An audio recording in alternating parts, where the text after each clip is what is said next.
എല്ലാ പ്രേക്ഷകർക്കും സ്വാഗതം. ഞാനൊരു ഹോസ്പിറ്റലിൽ വന്നേക്കണ്ട, വളരെ എമർജൻസിയാണ്. ഇന്ത്യയിൽ ഇവിടെ മാത്രം ഈ ഹോസ്പിറ്റലുള്ളൂ.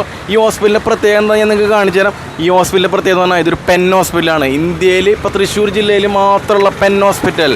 നമ്മുടെ രാഷ്ട്രപതി അബ്ദുൽ കലാം വരെ പേന സർവീസ് ചെയ്യാൻ നേരിട്ട് വന്നിട്ടുള്ള ഹോസ്പിറ്റൽ. ആ ഇന്ത്യയിൽ ഇവിടെ മാത്രമേ ഈ ഡോക്ടറുള്ളൂ കേട്ടോ. ഈ ഡോക്ടർക്ക് പ്രത്യേകതയുണ്ട്. ഈ ഡോക്ടർ എന്ന് പറയുന്ന ഒരു പെൻ ഡോക്ടറാണ്. 3.5 ലക്ഷം പേനകളെ ചികിത്സിച്ച് ഭേദമാക്കിയിട്ടുള്ള ഒരു ഡോക്ടറാണ്. നമുക്കറിയാം ഇന്ത്യയിൽ ഇപ്പോൾ പെൻ ഹോസ്പിറ്റൽ ഇവിടെ തൃശ്ശൂർ ജില്ലയിൽ ചെമ്പൂക്കാവ് ഏരിയയിൽ ഈ ഹോസ്പിറ്റൽ മാത്രമുള്ളൂ. അപ്പോൾ ഈ ഹോസ്പിറ്റലിലേക്ക് ചേട്ടൻ നമുക്ക് പ്രത്യേകം ചേട്ടൻ നല്ല പെൻ ഡോക്ടറാണ് കേട്ടോ.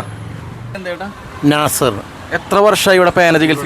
85 വർഷമായി. ഫാദറായിട്ട് തുടങ്ങിയതാണ് പേന ചികിത്സ തുടങ്ങിയിട്ട്. മിണ്ടാത്ത രോഗികളെ ചികിത്സിക്കുന്ന 3.5 ലക്ഷം പേനകൾ ഇവിടെ ചികിത്സിച്ച് ഒരു 10 ലക്ഷത്തോളം ഉണ്ടാവും. ഇപ്പൊ 10 ലക്ഷം പേനകളായിട്ടുണ്ടാവൂലേ?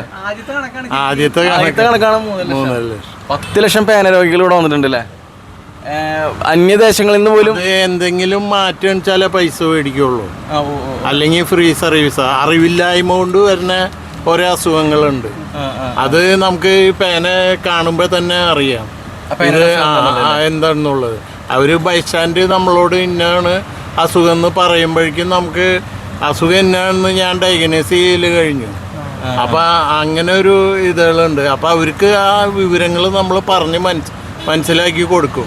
ഇന്നതുകൊണ്ടാണ് ഇതിങ്ങനെ വന്നത്, അതുകൊണ്ട് നിങ്ങൾ ഇന്ന മാതിരി യൂസ് ചെയ്യണം, ഉപയോഗിക്കുന്നില്ലെങ്കിൽ കഴുകി വയ്ക്കണം, ദിവസവും ഉപയോഗിക്കുക മഷിപ്പേനകൾ. അല്ലാത്ത പേനകൾ ബോൾ പെന്നാണെന്ന് വെച്ചാൽ മാറി മാറി ഉപയോഗിക്കുക. എടുത്തു വയ്ക്കാൻ പാടില്ല പേന. എടുത്തു വെച്ചാൽ അത് ഉറച്ചു പോകും. മഷിപ്പേന ആയാലും ബോൾ പെന്നായാലും മൈക്രോ പേന ആയാലും അത് നമ്മൾ അതിനെ സ്നേഹിച്ചാൽ അത് തിരിച്ച് ഇങ്ങോട്ടും റെസ്പോണ്ട് ചെയ്യും. മഷിപ്പേനയും പേനകൾ എന്ന് പറയുന്നത് അങ്ങനെയാണ്.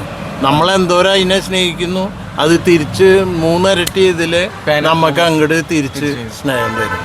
അതാണ് പേനയുടെ ഒരു പാഷനാണ് ഈ ജോലി. പൈസ ഉണ്ടാക്കാൻ പൈസയുടെ ഇതല്ല, അറിവില്ലായ്മ കൊണ്ട് വരുന്ന അസുഖങ്ങളാണ് കൂടുതലും. എല്ലാവരും വിചാരിക്കും ഒരു പേനല്ലേ എന്ന് വിചാരിക്കും. പക്ഷെ അതിന് വേണ്ട രീതിയിൽ നമ്മൾ ഉപയോഗിച്ച് ഇതാവണമെന്ന് വെച്ചാൽ പേനയ്ക്ക് ഒരു അസുഖം ഉണ്ടാവില്ല. നമ്മൾ അറിവില്ലായ്മ കൊണ്ട് ഇത് പേനല്ലേ അവിടെ എടുത്ത് വയ്ക്കുക, എന്നിട്ട് ആവശ്യം നേരത്തെ എടുത്ത് വെച്ചാൽ എഴുതില്ല. അത് പാടില്ല. ഡെയിലി അതിനെ നമ്മൾ സ്വന്തം ഭാര്യനെ അല്ലെങ്കിൽ കൂട്ടുകാരനെ സ്നേഹിക്കുന്ന പോലെ ആ പേനനെ സ്നേഹിക്കും. നല്ല കാര്യമാണ്. ഓക്കെ, ശരിയാണ്.